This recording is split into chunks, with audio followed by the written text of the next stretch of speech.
el nacimiento del poder y los primeros reyes.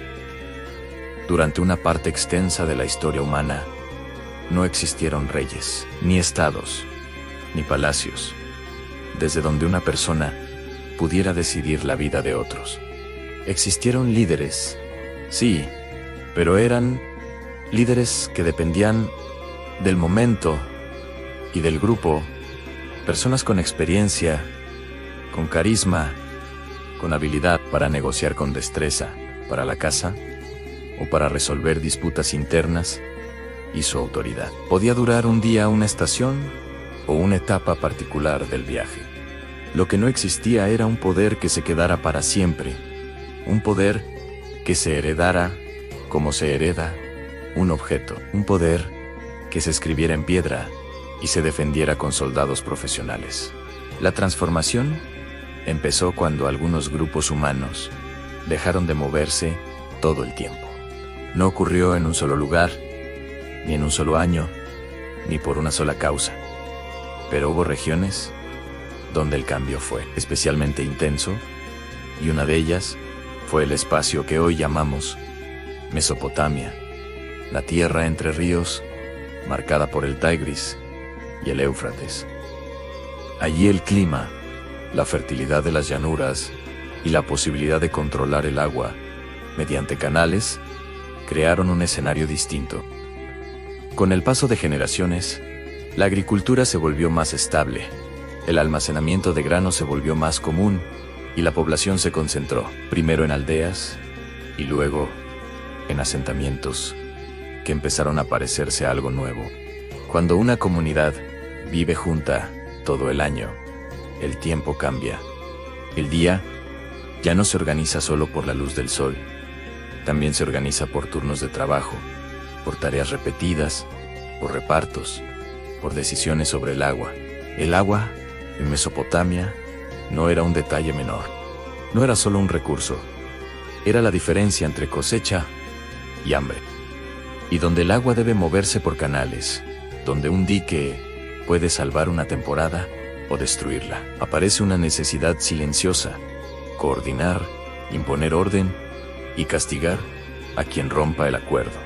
En las aldeas pequeñas, un conflicto se resuelve entre vecinos. En un asentamiento con cientos de personas, un conflicto se vuelve contagioso. Un desacuerdo por límites, una discusión por un reparto, una acusación de robo, una deuda impaga. Todo eso empieza a acumular tensión. Aparecen también personas que se especializan, algunos trabajan el campo, otros fabrican herramientas, otros moldean arcilla, otros transportan mercancías.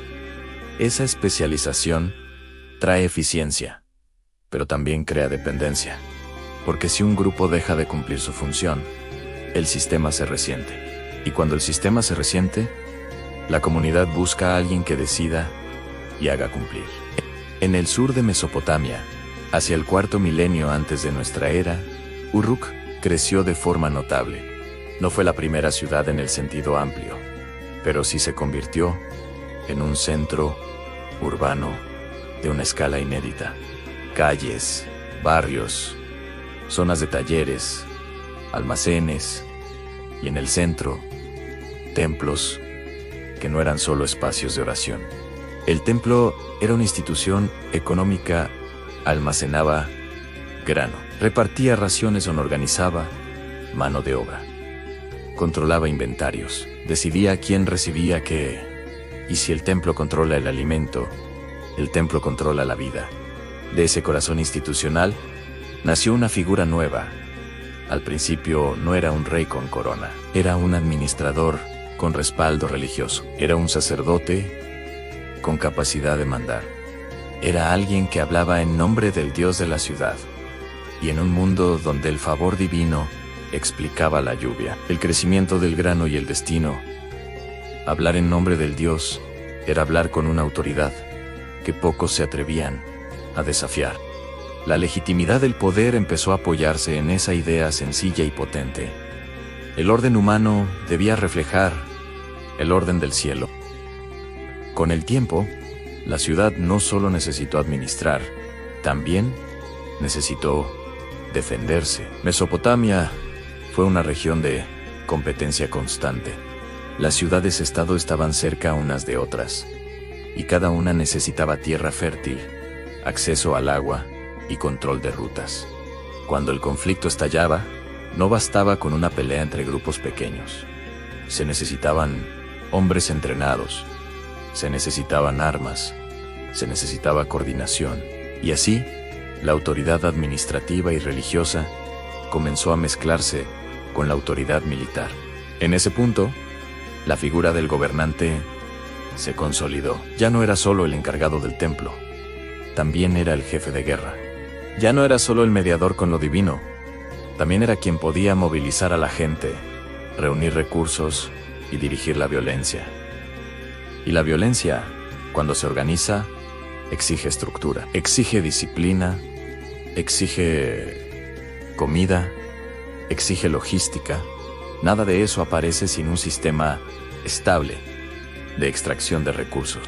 Ahí entra una palabra que cambiaría el destino de millones: tributo. Parte de lo que produces deja de ser tuyo. Una parte se entrega para sostener algo que supuestamente protege a todos: el templo, el palacio, el ejército, las obras públicas. En términos simples, aparece el impuesto, a veces en grano, a veces en trabajo, a veces en animales, a veces en artesanías. Esa extracción permite sostener especialistas, soldados, escribaos, constructores. También permite sostener una élite que vive distinta. Y cuando una élite vive distinta, la desigualdad deja de ser una excepción. Se vuelve un rasgo permanente. A medida que ese sistema se afianza, la sociedad se ordena en capas. No todos comen igual. No todos viven igual. No todos tienen acceso a las mismas decisiones. Algunas familias se vuelven cercanas al poder. Algunas controlan tierras. Algunas administran raciones. Algunas se convierten en intermediarias entre la población y la institución. El poder empieza a heredarse, no solo en el sentido del cargo, también en el sentido de redes, privilegios, propiedades y acceso al templo. En Mesopotamia, la escritura apareció en ese mismo mundo, no como literatura, sino como control. Hacia finales del cuarto milenio antes de nuestra era, se empezaron a usar tablillas de arcilla para registrar cantidades, entregas, deudas, raciones.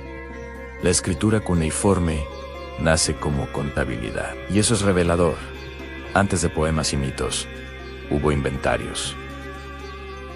Antes de historias heroicas, hubo listas. La administración necesitaba memoria externa. La ciudad necesitaba que el poder pudiera contar. Cuando el poder puede contar, el poder puede exigir, puede demostrar lo que se debe, puede registrar lo que se entregó, puede almacenar información y usarla después. La burocracia nace de esa arcilla húmeda marcada con cuñas. Y con la burocracia, el gobernante ya no depende solo de la fuerza o del carisma. También depende de una red de funcionarios, escribas y supervisores. En ese mundo aparecen también relatos que buscan explicar por qué una ciudad manda sobre otra, por qué un gobernante merece obediencia, por qué la guerra es justa, por qué el tributo es necesario. La legitimidad se vuelve un trabajo constante. No basta con gobernar, hay que convencer.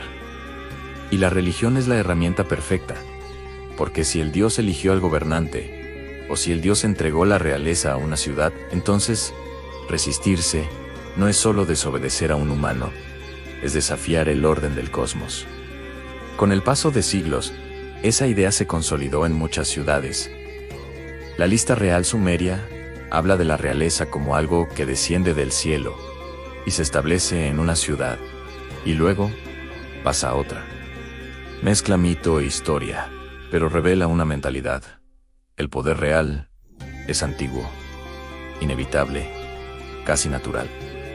En los relatos aparecen nombres como Enmerkar o Lugalbanda, figuras que habitan una frontera entre lo legendario y lo político, porque para quienes vivían allí, la historia y lo sagrado estaban entretejidos.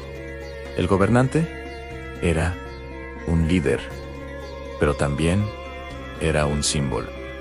En paralelo, los conflictos entre ciudades siguieron. Lagash, Ume, Ur, Kish, tantas ciudades que competían por canales de riego y parcelas fértiles. De esa competencia surgieron inscripciones que hablan de tratados, de guerras, de victorias, de castigos. La guerra no solo destruye, también construye instituciones, porque obliga a centralizar decisiones, obliga a movilizar recursos, obliga a castigar la deserción, obliga a premiar la lealtad. En cierto modo, la guerra acelera el Estado. Y entonces, con el tiempo, apareció una figura que cambia el paisaje del poder, Sargón de Akkad. Hacia el 2334 antes de nuestra era, según las cronologías más usadas, Sargón logró someter a varias ciudades sumerias y unificarlas bajo un dominio que ya no era solo una ciudad-estado. Fue un imperio, un territorio amplio, gobernado desde un centro, una estructura que necesitaba funcionarios, guarniciones, mensajeros y registros.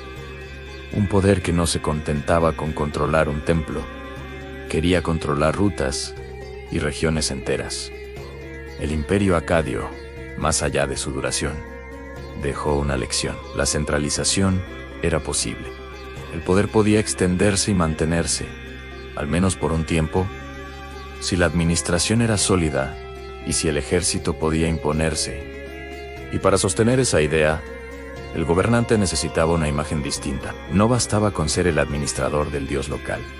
Había que ser conquistador, unificador, figura excepcional. Las inscripciones y los relatos empiezan a presentar al rey como alguien elegido por grandes dioses, alguien destinado a dominar.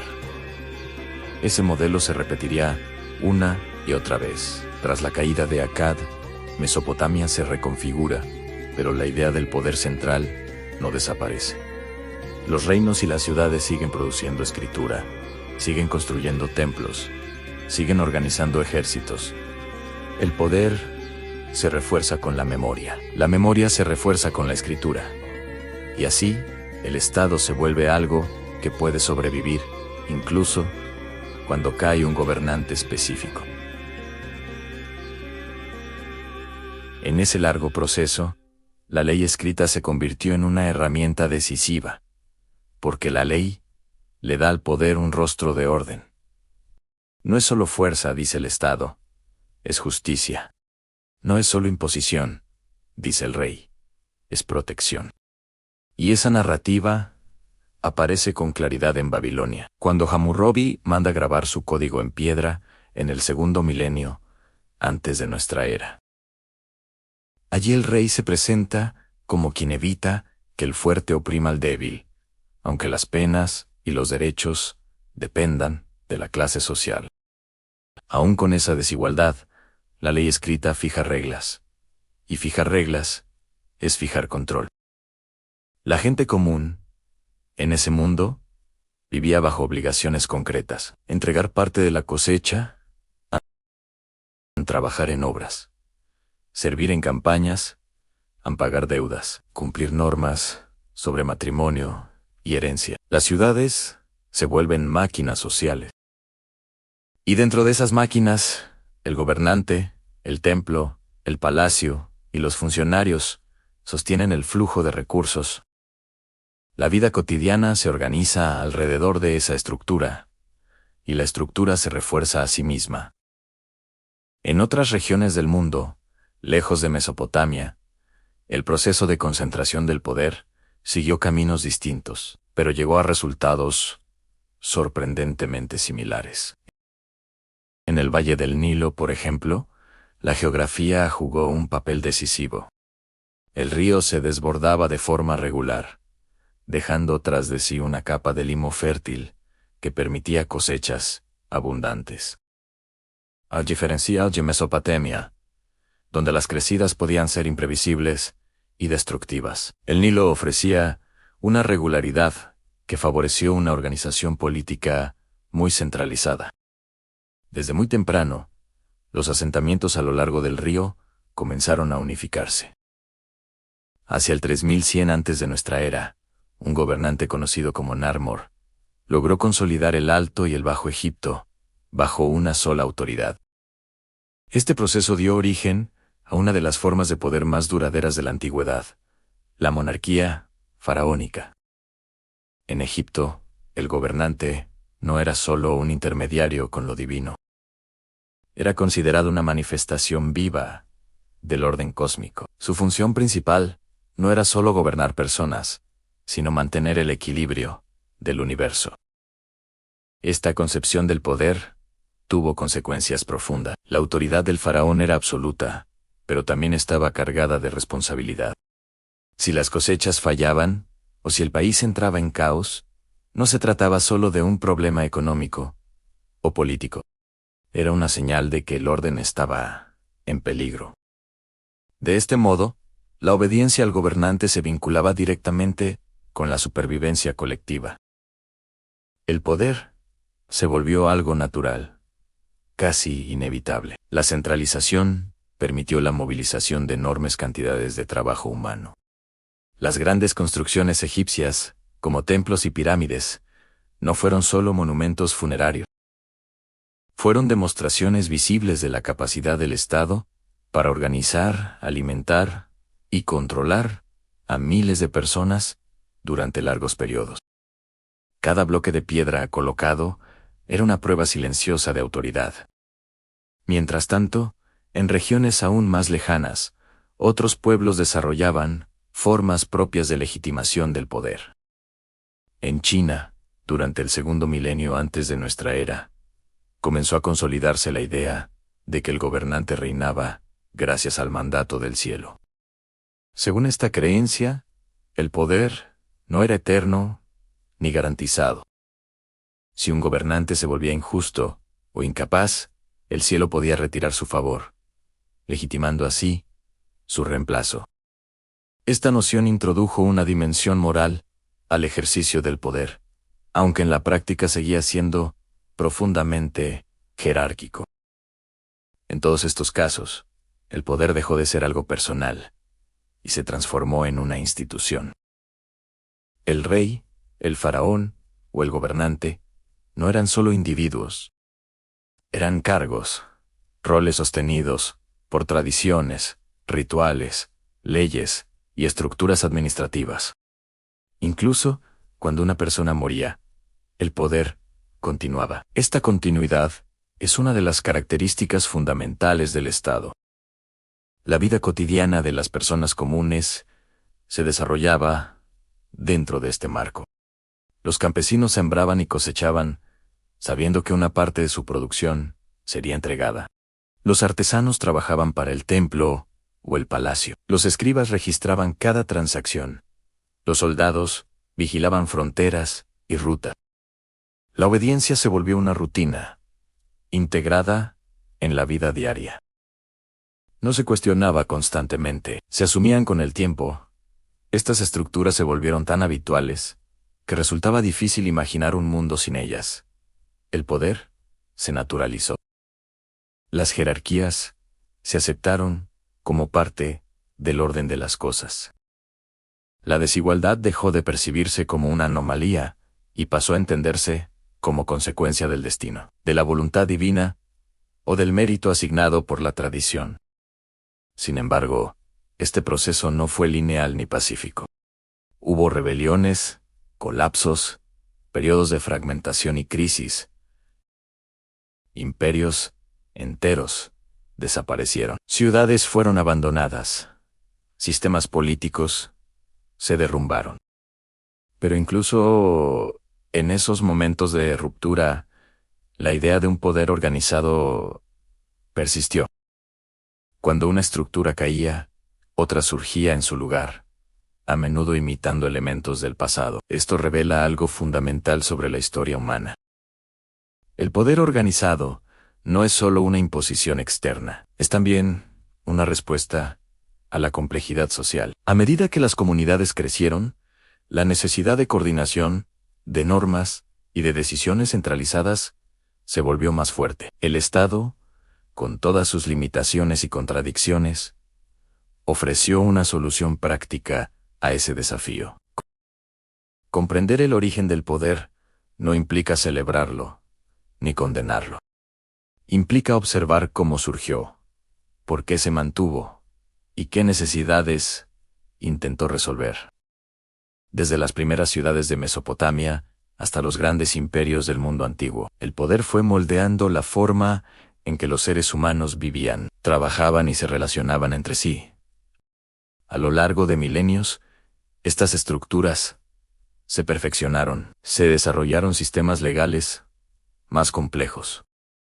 Se ampliaron las burocracias. Se consolidaron ejércitos permanentes. El poder se volvió más abstracto y menos personal. Pero sus raíces permanecieron ancladas en aquellos primeros momentos en que alguien comenzó a decidir por muchos.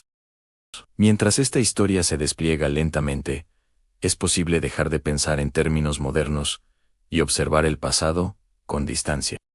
Ver cómo, paso a paso, la humanidad fue construyendo las bases de su organización política. No como un plan deliberado, sino como una acumulación de respuestas a problemas concretos. Ahora, el ritmo puede disminuir. Las imágenes de reyes, templos y ciudades antiguas pueden desvanecerse poco a poco. El sonido del trabajo, de los rituales y de las órdenes se aleja.